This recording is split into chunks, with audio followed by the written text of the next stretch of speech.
নবীজি বললেন, সাহাবীরাম আমার কারকারার আমার সারা জীবন খেদমত করতে পারে, সারা জীবন আমার জন্য সে খেদমত করতে পারে, কষ্ট করতে পারে, কিন্তু কারকারা জনগণের সম্পদ, রাষ্ট্রের সম্পদ, কারকারা ভক্ষণ করার কারণে কারকারার কোনো জানাজা হবে না, বিনা জানাজায় কারকারার মাটি দাও। জোরে বলি সুবহানাল্লাহ। আমার নবীজির দুইজন খাদেম ছিল। কয়জন? একজন হচ্ছেন হযরতে আনাস আর একজন হচ্ছেন হযরতে কারকারা রাদিয়াল্লাহু তাআলা।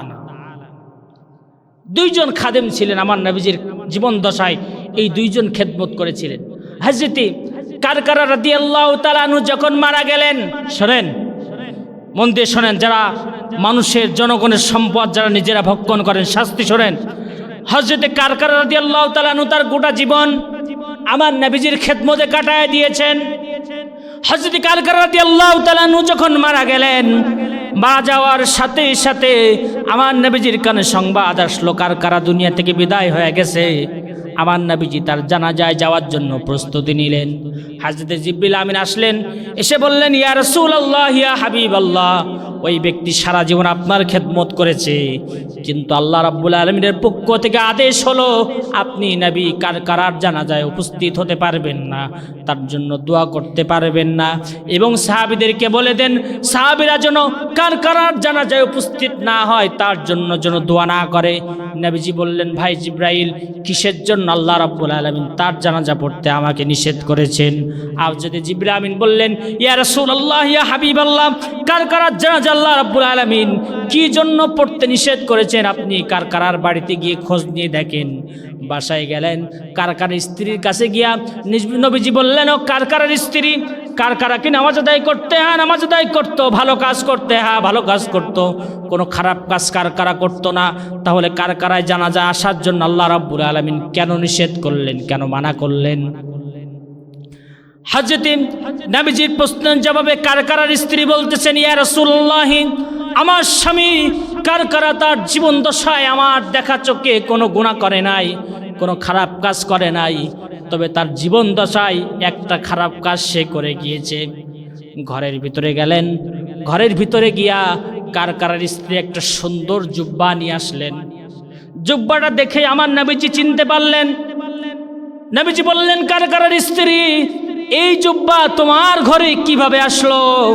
হযরতে কারকারার স্ত্রী বলছেন, ইয়া রাসূলুল্লাহ, আমার স্বামী কারকারা তার জীবনে কোনো দোষ নাই, তবে আপনার খেদমত করা অবস্থায় আপনার ঘরের ভিতরে কারকারা প্রবেশ করত, আপনার সম্পদের দেখাশোনা কারকারা করত, আমার স্বামী করত। তবে বাইতুল মাল, জনগণের সম্পদ, জনগণের সম্পদ বাইতুল মালের এই পোশাকটা আমার স্বামী এত বেশি পছন্দ করেছেন। আমার স্বামী জনগণের সম্পদের এই জামাটা, জনগণের সম্পদের এই পোশাকটা আপনি নবীজি আপনার অনুমতিবিহীন এবং জনগণ, সমাজের মানুষ, জনগণের, দেশের জনগণের মানুষের বিনা অনুমতিতে আমার স্বামী এই জামাটা চুরি করে নিজের গায়ে পরিয়েছেন, নিজে ভক্ষণ করেছেন, জনগণের সম্পদ। এই জন্য আমার স্বামীর জীবনের একটাই অপরাধ আমি দেখতে পেয়েছি, জনগণের জামা, জনগণের সম্পদ আমার স্বামী বিনা কারণে ভক্ষণ করেছে।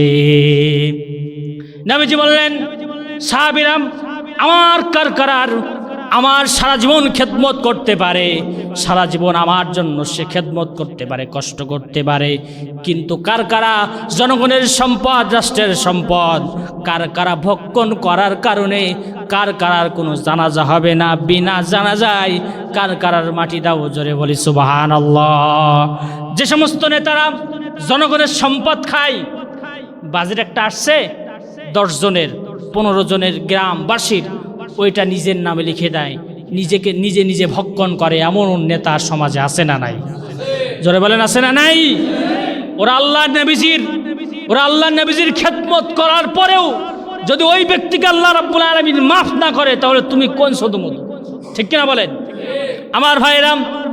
তাহলে অন্যায়ভাবে যারা মানুষের সম্পদ ভক্ষণ করবে, আল্লাহ রাব্বুল আলামিন তাদের শাস্তি এইভাবে রেখে দিয়েছেন। ইয়াতিমের মাল যারা ভক্ষণ করে, অসহায়ের মাল যারা ভক্ষণ করে, আত্মসাৎকারী, এই ইয়াতিমের মাল আত্মসাৎকারীদের জন্য আল্লাহ রাব্বুল আলামিন জাহান্নামের ভিতরে একটা নিদর্শন আমার রাসূলুল্লাহকে দেখাইছেন। আমার নবীজি দেখলেন কিছু জাহান্নামীদেরকে শাস্তি দেওয়া হচ্ছে, দুই ঠোঁটের ভিতরে বর্ষে বাতায়া, মাছ ধরার যে বর্ষে আছে না, এই বর্ষে বাতায়া আল্লাহ রাব্বুল আলামিন জাহান্নামের ভিতরে কিছু মানুষদেরকে লটকায় রেখেছেন।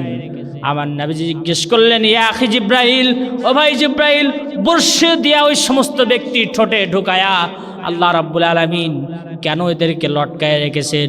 আমার নবীজির প্রশ্নের উত্তরে হযরত জিবরিল আমিন বললেন, ইয়া রাসূলুল্লাহ, ইয়া হাবিবাল্লাহ, এই হলো সেই সমস্ত ব্যক্তিরা যারা দুনিয়াতে ইয়াতিমের মাল ভক্ষণ করেছিল, অসহায়ের মাল ভক্ষণ করেছিল, অসহায় জনগণের সম্পদ, জনগণের টাকা, জনগণের অর্থ আর জনগণের সম্পদগুলো যারা ভক্ষণ করেছিল। আমার দেশের নেতারা অধিকাংশ সব জনগণের সম্পদ খায়। কথা বলেন না কেন, ঠিক কিনা বলেন? এদেরকে কিয়ামতের দিন বর্ষি দিয়া ঠোঁটে বাঁধায় আল্লাহ ঝুলায় রাখবেন, ঠিক কিনা? যারা জনগণের মাল খান, একটা সম্পদ এসেছে, একটা জনগণের হক আসছে, এই হকটা নিজের নামে লিখে নিয়েছেন, নিজের জায়গায় করে নিয়েছেন, নিজের নামে লিখে নিয়েছেন, নিজে ভক্ষণ করতেছেন, শাস্তি শোনেন।